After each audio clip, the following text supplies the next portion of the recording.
Molly Blakely. I am 46 years old from Alaska. Yes, that's right, I said Alaska. From Anchorage, Alaska now. And I have a cookie business called Molly B's Cookies. These are bougie cookies. They have like super gourmet flavors like, you know, Cinnamon Toast Crunch. Stuff like that, marshmallows, chocolate chips, and whiskey. I infuse every single one of my cookies with different alcohol extracts. So here's my story. I had a taco truck with my son. I'm a single mom in Soldado, Alaska, where I used to live, of only 4,000 people.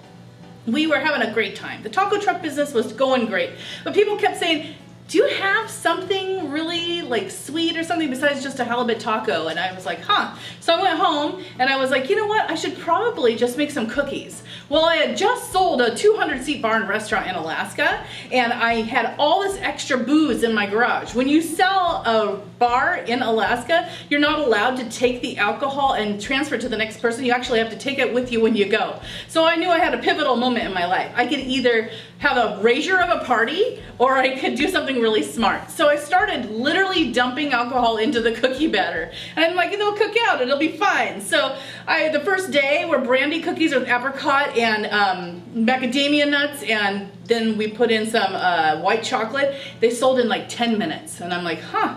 And I noticed the next day I did bacon, maple, with Jameson whiskey and white chocolate, and they sold in like 10 minutes again. And my son was like, you better start making more cookies. And I noticed that when I was telling people what was in them, as soon as I would talk about the alcohol, they'd get excited. And I thought, that must be something. So I went home and started doing the research, thinking, I really hope I'm not maybe making people drunk with my cookies. So I actually got on Google and found out that I was not cooking out the alcohol. It has to go to a certain temperature, and I was not hitting that temperature. So I was on Facebook that night, and I started going through all the memes like everybody does, and this meme said, vanilla extract is made of vodka, let's bake. And I thought, vanilla extracts are made of vodka?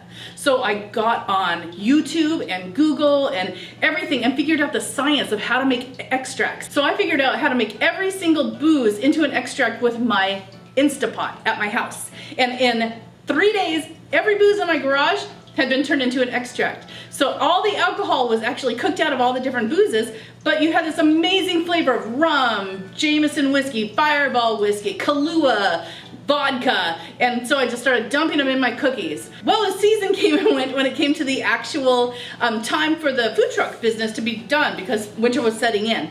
So we closed up, and I decided I wanted to do a Cookie of the Month Club. So I joined this thing called Crate Joy, which does cookie crates.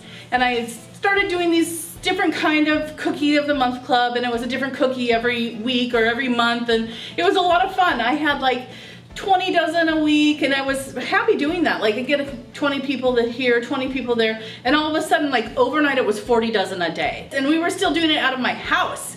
So we ended up finding a church to let us do the cooking in their church, which was rad because I needed the help. And so we ended up finding out that we had been featured on BuzzFeed, and it was the top 24 booze boxes for 2018, and I was number 3. So I was really excited about that, and from that moment, the momentum just kept going. We ended up having restaurants that wanted my cookies. We had stores and coffee shops. I even had a friend that actually is a buyer for all the Safeways, and he said if I could get my UPC codes and my ingredients labels and everything, he'd put me in Safeway. So I went to work and I started really working on where I could do this and how I could do that and how to get barcodes and how to get ingredients labels, and I was doing this still all on my own in my house with my son, and I figured it all out. Well, then I was telling my friend in Anchorage about all of these cookie triumphs I was having, and she said, you should do Million Cups.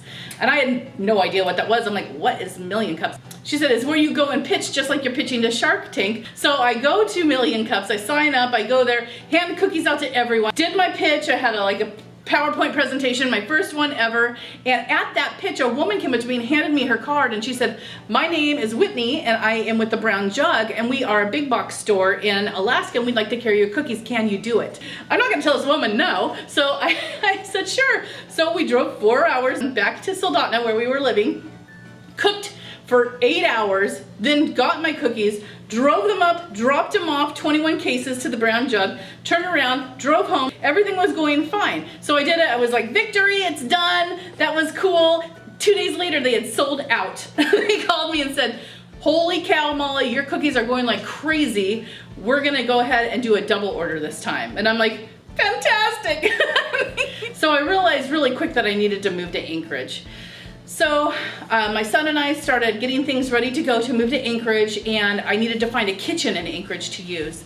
So I started going around everywhere asking people for kitchens, and I found this gal who actually was in Cupcake Wars, and she told me, you know, there's a brand new co-packer that just opened in Anchorage. You should go talk to her. And I said, okay. So I go over to her, and she's like, yeah, I'll absolutely make your cookies. So we did a trial and error period for about 3 months of trying to perfect the recipes of my cookies, and bada bing, bada boom, we're in. And it went like crazy. I ended up signing with Sysco Distributing. They ordered 150 cases of my cookies. I did the Sysco food show. The president of Sysco came to me and said, we've never had anyone launch like this before. Your cookies are awesome. Everyone loves you.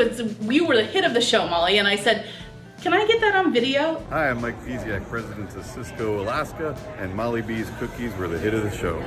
So around that same time, I saw an advertisement that Forbes was looking for people to try out to be one of their top 150 startups for 2019. So I went ahead and applied, and then they emailed me actually and said, you've been chosen, congratulations, to be part of our startup hub at Detroit for 2019, and you've been chosen as one of the top 150 startups. I'm like, holy crap, this is my life right now. I just signed with Sysco, I've got a co-packer, I've got Forbes now. Like, what else possible could come from this?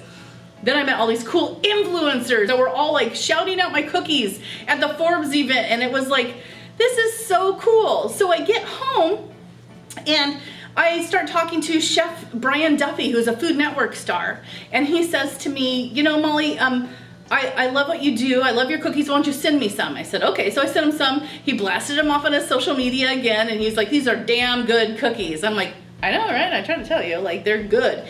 And he said, yeah, they're really good. And I said, well, would you be interested in being part of my team? And he said, yeah, I would love to be part of your team. So it took 2 months, but we just signed with Brian Duffy on the team of Molly B's, which is incredible. And during that 2-month like time of our lawyers talking back and forth, he had all these connections that he started opening doors for me. So GE Appliances actually contacted me through Chef Duffy and said, we would like to use your cookie dough to bake with our new ovens to show how good our ovens work at the new Las Vegas show in 2019, the very end. They said, can you mail us 2,000 cookie pucks, which is frozen dough? And I'm like, of course. And I'm thinking, I don't know how the hell I'm gonna do this, but I'm gonna do this. So I got them, and they shipped them. I talked to Delta, I got them out there. They paid me for them, it was awesome. And social media went crazy. They were having so much fun showing my cookies off. Then recently, Las Vegas Entrepreneur Magazine,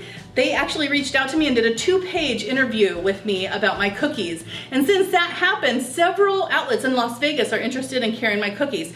There's a distributor there who wants to have my cookies in 500 gas stations in the Nevada area, and also would like to have a meeting with me with the guy with Caesar's Palace.